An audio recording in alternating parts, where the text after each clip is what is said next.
දැන් අපි වැඩේ කරගෙන යන ගමන් ඉන්නේ අපේ සායනය ගොඩක් පිරිසක් සහභාගී වුණා. දැනට මම හිතන්නේ 60 70ක් විතර පිරිසක් සහභාගී වුණා. සහභාගී වුණා කියන්නේ ප්‍රතිකාර කරා අපි. ඒකත් එක්ක දැන් විශේෂ කාරණාවක් මේ විවේකී කියන්න උත්සාහ කරන්නේ ඔය ගංවතුර ප්‍රශ්නෙත් එක්ක එන වතුර මඩවලවල් ගොඩක් තියෙනවා. ඊට පස්සේ විස බීජ පැතිරෙන අවස්ථා ගොඩක් වැඩි.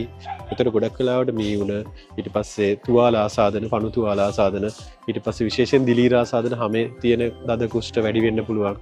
ඒකින්ද ඒකට සැලකිලිමත් වෙන්න ඕනේ. සහ පුළුවන් උපරිම උත්සාහ කරන්න තමන්ගේ සුරතලාව පිරිසිදුව තියාගන්න. විශේෂයෙන් කකුල් වල තුවාල හැදෙන්න පුළුවන්. ඊට පස්සේ ඇඟේ තියෙන සමහර දිලීර ආසාදන, බැක්ටීරියා ආසාදන වැඩි වෙන්න පුළුවන්. ඒක හින්දා ගොඩක් වෙලාවට සතාව පිරිසිදු තියාගන්න එක වඩාත් සුදුසුයි. ඒ වගේම පණු ආසාදන ගොඩක් වැඩි වෙන්න පුළුවන්. ඒක හින්දා මේ දවස්වල පුළුවන් නම් පණු බෙහෙත් දෙන්න එක වතාවක් ළඟදී පණු බෙහෙත් දීලා තිබ්බත් ආයි වතාවක් පණු බෙහෙත් දෙනවා නම් හොඳයි.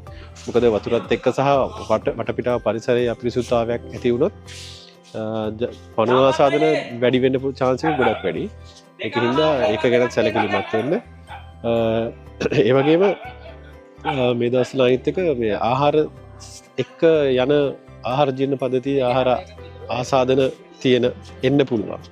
බඩේ අජීර්ණ ඊට පස්සේ පාචනය වගේ තත්ත්වයන් එන්න පුළුවන්. ඒක හින්දා ඒ ගැන සැලකිලිමත් වෙන්න. ඒ වගේ වමනේ බඩේලිය වගේ ආසාදන ආවොත් විශේෂයෙන්ම ඉක්මනට ප්‍රතිකාර ගන්න වෙයි. ඒත් එක්ක මේ දවස්වල මේ පැත්තේ පැතිරලා යනවා පාව වෛරස් එක. ඒකින්ද මොකද තෙතමන කාලගුණයත් එක්ක පාව වෛරස් එක ශීඝ්‍රයෙන් පැතිරෙනවා මේ දවස්වල. ඒක හින්දා ඒකත් සැලකිලිමත් වෙන එක වඩා වැදගත්. ඒ වගේ විශේෂ කාරණා ටික කියන්න මම උත්සාහ කරේ මේ ලැබිච්ච විවේකේ.